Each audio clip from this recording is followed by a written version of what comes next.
environmental proposal, and there still are environmental benefits to it. But as it's kind of gone through various iterations, I think it's become more of almost a government cost savings bill, that when you take buildings, new buildings, and you build them according to green principles, LEED certified principles, Green Globe principles, you're saving money for the taxpayer. You're using more natural light, you're reusing water, and basically by virtue of doing this, you're lowering the utility costs for these buildings. And so the point is, it's going to save taxpayer money. 2 years ago, when I was head of the Energy Efficiency Subcommittee, we looked at green buildings, and the figures that we had showed that the construction cost was typically 1% to 3% more to use green certified principles, because you're reusing materials, you're using more natural light, you're using more windows. But that was almost immediately amortized in utility cost savings. So my position has been, and I'm glad the governor agrees with me, is that by requiring us to follow green building principles, we're going to save taxpayer money on these new buildings. I believe one of the rest stops in the area, yes, Fredericksburg. Yes, Fredericksburg. We had a meeting there, and it was very useful. If you're driving 95 from Northern Virginia down to Richmond, right after you cross the Rappahannock, there's a new rest stop there. Pull over, take a look. It's made completely with recycled materials. It's 100% LEED certified. It's a great building. It's reopened, or actually I don't know if it ever closed, but it's definitely open now. And we had a meeting there for my Energy Efficiency Subcommittee a couple years ago, and I said, this is an example of what we can do, VDOT can do, our state agencies can do, to save money and, again, push the ball forward. Great, great. Now, in terms of transportation, the governor has a proposal which is pending in the Senate and the House that would accelerate the use of about $4 billion in bonds in order to attempt to meet some of the critical needs of transportation, especially in Northern Virginia and in Tidewater. Where do you think that is going to go?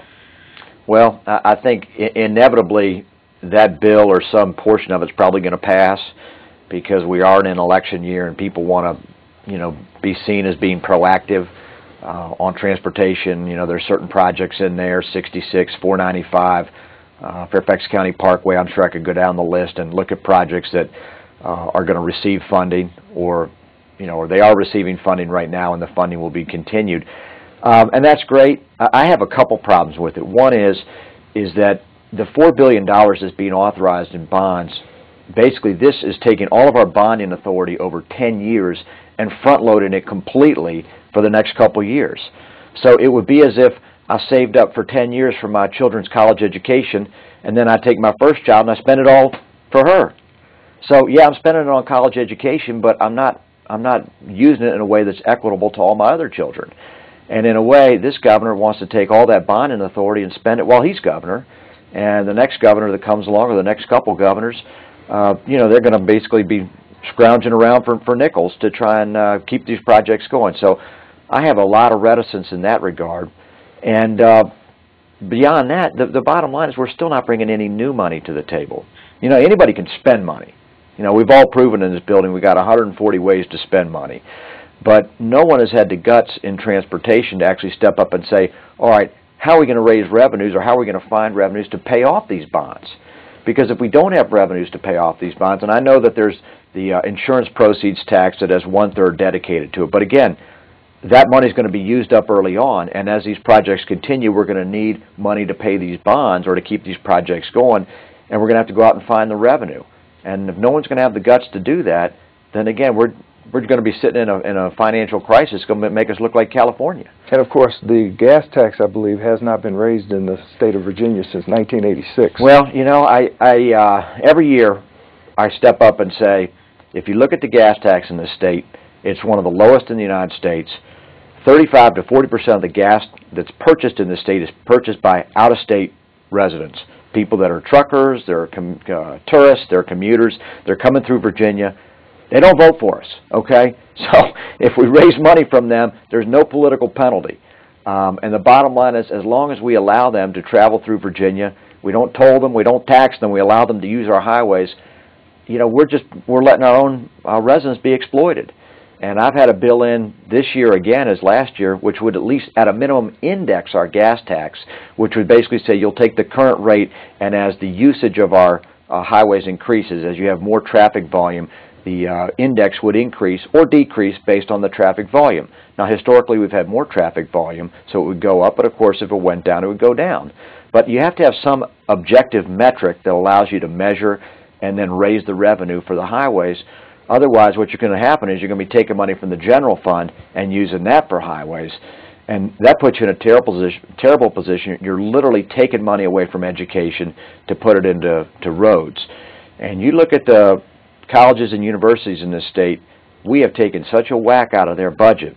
And, we've raised tuition. All, the parents that are watching this TV show, if you've got kids at a Virginia school, you know about this. Okay, how much tuition you've had to pay for your children and the increases.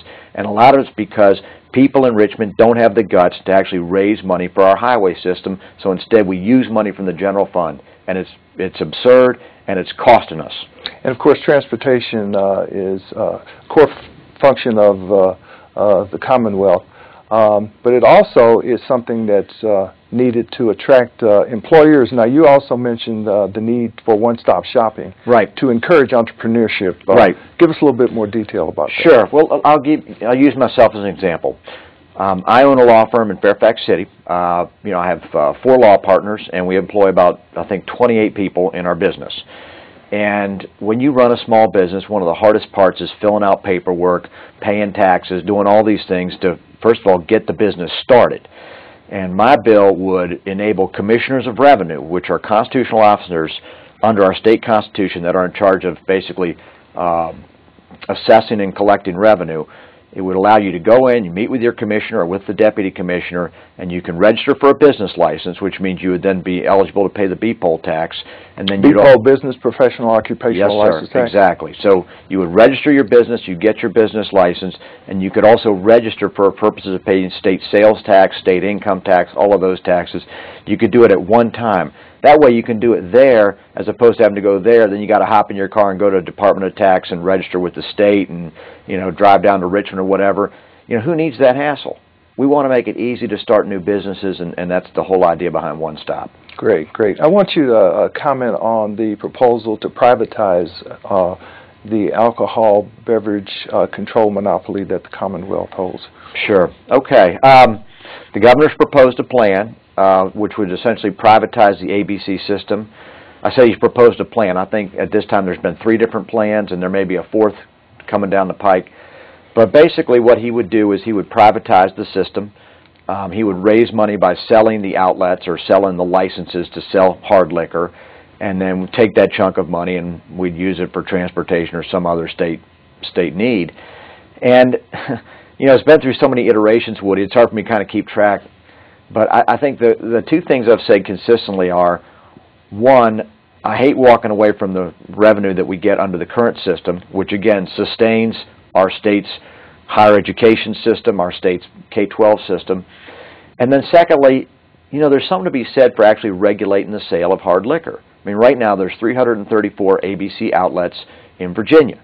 And if you want to go buy a bottle of vodka or a bottle of whiskey, you got to go to one of those outlets. Now, if you live in Washington, D.C. or Maryland, you can go to a corner store and buy a bottle of vodka, and they have liquor stores right there on the corner. And that's one way of doing it, but I will tell you, I'm a lawyer, I practice in D.C. and Maryland, that I think Virginia has a number of lesser social problems because we do have a more regulated system. So those people that say it's immoral for the government to sell alcohol, well, I think that presupposes that the sale of hard liquor is moral to begin with. But the bottom line is we regulate it, and we're keeping track of who has these licenses. So that's important. I think, to me, in order for us to actually privatize the system, we need to replace the revenue. Right now, this system generates about $250 million in net profit to the Commonwealth taxpayers. And $250 million, that's about the amount of transfer we make to support not one but probably 2 state universities. So it would be the equivalent of supporting James Madison and Virginia Tech. Well, you're not going to walk away from that money very easily. And for me, as a representative of the taxpayer, if we do privatize the system, I want to make sure that my taxpayers are going to get the maximum amount out of it.